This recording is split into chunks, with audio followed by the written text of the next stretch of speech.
እሱን ለማገረው መሰለኝ የሚገርም ስራ ተመስግኛል ምን እየሰሩ ነው ጌታ ነገረው ወንጌል እኮ አሁን ለድሃ የተባለ ወንጌል እግዚአብሔር ለሀብታም እንኳን ያልሰጠውን ትልቅ ነገር ለድሆች እግዚአብሔር የሰጠው አንድ ወንጌል አለ ስለሱ ወንጌል ብረዶት ምን ይመስላችኋል ሲሉ እሺ ብለው ማልቀስ ጀመረ ልክ ሲያነባ እግዚአብሔር ሆይ በዚህ ሰው እንግዲህ ምን አይነት ሀሳብ እንዳለ አላውቅም ከዛ እየመሰከርኩላቸው መጨረሻ ላይ ብዙ ምናምን ላይ ሲሉ መደንገጥ ጀመሩ አይ ኢየሱስ ለሳቸውን ያስፈልጋልና ኢየሱስ ያስፈልጎታል ስላቸው እሺ አሉ ማልቀስ ጀመሩ ከዛ በልጅነቴ ደብረ ብርሃን ሄጄ ስለነበረ ስለ ደብረ ብርሃን ትንሽ ተጫወትን እኔ በደብረ ብርሃን አካባቢ ትንሽ አንዳንድ ስራዎች ማለት እረኝነት አባቴ ዛጄ ነበርና አንድ ዓመት አባቴ እግዚአብሔር በሳሳቸው የደብረ ብርሃንን ነገር እንግዲህ ልብ ብላችሁ አስተውሉ ደብረ ብርሃን በኋላ ትመጣለች ጳጳስ የተባሉት ሰው ያለቅሳሉ አንተ ልበለውና ያለቅሳል ግን የሚያስለቅሰው ሃይማኖት ወይስ ሌላ ነገር ፍለጋ የእግዚአብሔር ቃል በአንደኛ ጢሞቴዎስ ምዕራፍ 6 ከቁጥር 6 እስከ 10 ስንመለከት ገንዘብን ሲመኙ ብዙዎች ራሳቸውን ከሃይማኖት አውጥተው ወጉ ይላል ዛሬ የገንዘብ ምኞት የገንዘብ ስሜት ብዙዎችን ገሏቸዋል እንግዲህ የምታዩት ህዝብ ተሰብስቧል ጳጳስ ጴንጤ ሆነ ተብሎ ሆኖም ግን የነገር እውነት ይሆን እስከ መጨረሻው ስንጠብቅ የምናየው ግን በእውነት ያልሆነ ልዩ የሆነ የውሸት ትዕይንት ነው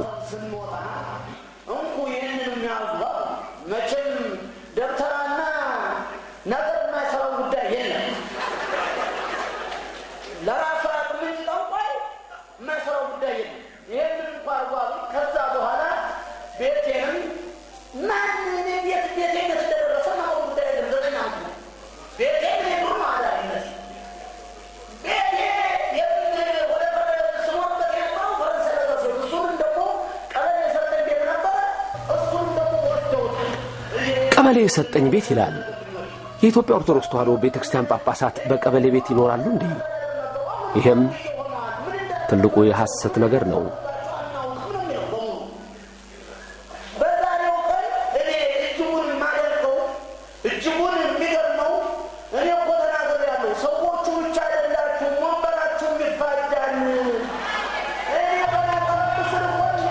ለሶስተኛ ጊዜ ነው ወንበራችሁ ይፋጃል ሲላቸው እነሱም ሐሴት የሚያደርጉት ስለ ክርስቶስ መስቀል ግን አንዴም አይነሳም ምልክታቸውም አይደለም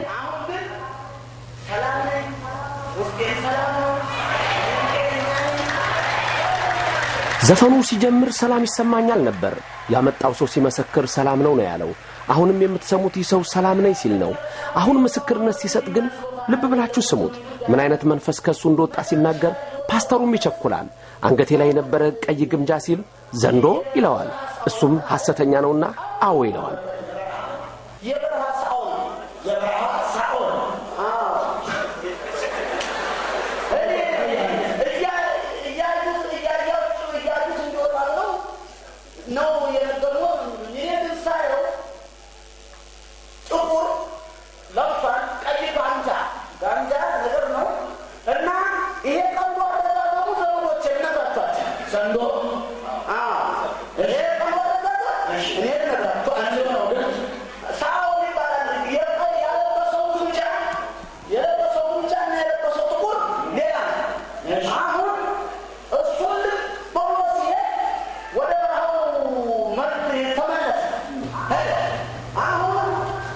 ከዚህ ቀጥሎ የምትሰሙት ደግሞ አንድ ነገር አለ ይህ ሰው ራሱን ጳጳስ ነኝ ለማለት ጳጳሳት የሚይዙት በትረ ሙሴና መስቀል አለ ያንን በትረ ሙሴ ይዝ ነበር ነው የሚለው ማሳለምበትም መስቀል ነበር ይላል በትረ ሙሴ ማለት ጳጳሳት ብቻ የሚይዙት እነሆ በእጃቸው ላይ የሚይዙት እንደ መቋሚያ አይነት በትር ነው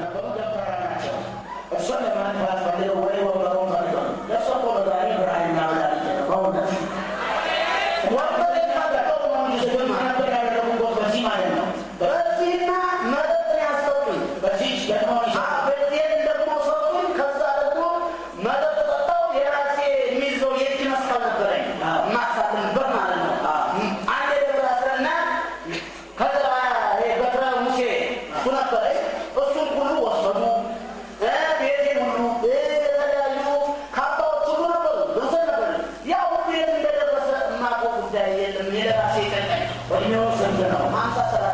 እንግዲህ እድሜ 57 ነው ያለው 17 ዓመት አገልግያለሁ ያለው 9 ዓመት በበሽታ ነበርኩ ያለው እንግዲህ ወገኖቼ ተመልከቱ 17ንና 9 ዓመትን ስንመለከት አጠቃላይ እነሆ 26 ዓመታት ይሆናል።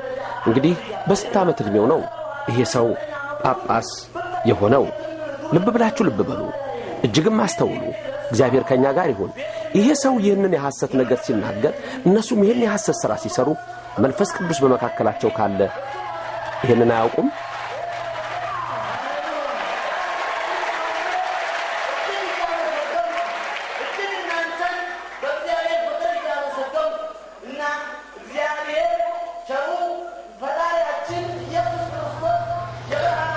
እነሱ አንድ ነገር ብቻ ነው በዚህ ሰዓት የሚፈልጉት። እናንተ ፈወሳችሁኝ፣ አዳናችሁኝ የሚለው ድምጽ ብቻ እንዲሰማ፣ ፓስተሩም ደስ እንዲለው፣ ህዝቡም ሊያጨበጭብ እውን ፈውስ ያለ ይመስል ህመሜ ሁሉ ተወገደ ይላል። ፓስተሩም ተፈወስክ ይለዋል። አዎ ይላል። ሰውነቴን ሁሉ አንዳንድ ጊዜ ያሳክከኛል። እግሬንም አሁን እዚህ ጋር እግሬን ሲነካኝ እንደሆነ ነገር ነው የተሰማኝ እዚህ ጋር እና ደግሞ እዚህ ላይ አንድ የተጣነ ሰውዬ ነበር እንጃ እኔ የጋ ሲጫነኝ እዚህ ጋር የሚያምን በሽታ ነበር። እሱ የትልቃ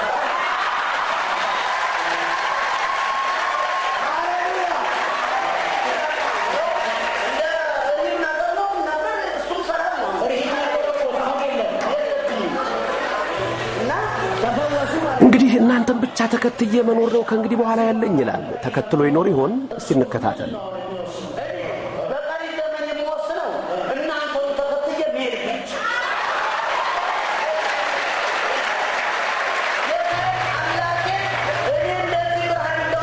እንግዲህ ይሄን ስራቸውን ነበረ። ከጎን ያለው ደግሞ ረዳት ፓስተር ይሁን ወይስ ሌላ አላውቅም።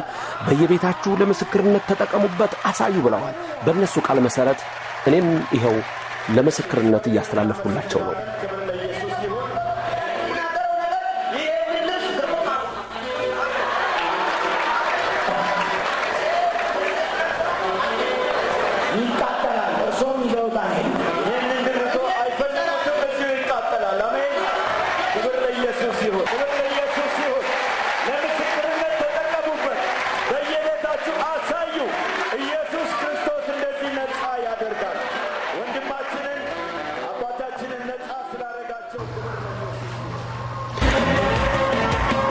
አውታሩ ዘፈኑን ቀጠለ፣ ዳንኪራው ቀለጠ፣ ዳንሱም ተጀመረ።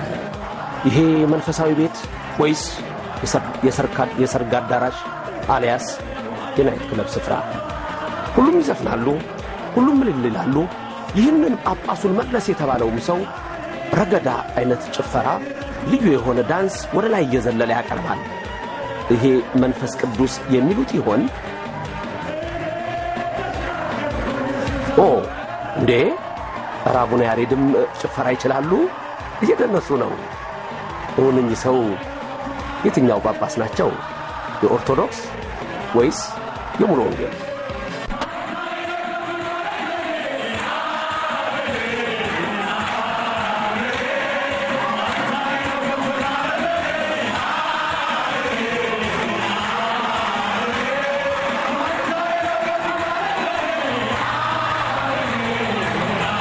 የእግዚአብሔር ቃል በሁለተኛ ጢሞቴዎስ 3:13 ላይ ሐሰተኞች ሰዎች በክፉ ሥራቸው እየባሱ ይሄዳሉ ይላል። እያታለሉ እየባሱ ይሄዳሉ ይላል። እናንተ ግን በእምነታችሁ ተጠበቁ ይላል። እግዚአብሔር ይህንን ያስተላልፍልን። ዛሬ የያሬዳዊ ዝማሬውን የእዝል የግዕዝ ያራራዩ ምስጢር ተትቶ በእንዲህ አይነት የረገዳ ሁኔታ እውን እግዚአብሔር ይመለክ ይሆን እንዴ?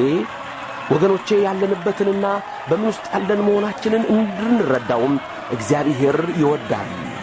አዎ እኚህ ሰው አሁን እንግዲህ የነሱ ጳጳስ ሊያደርጓቸው ነው።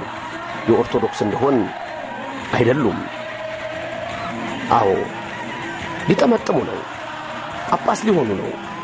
የሙሉ ወንጌል የጦር ኃይሎቹ ጳጳስ።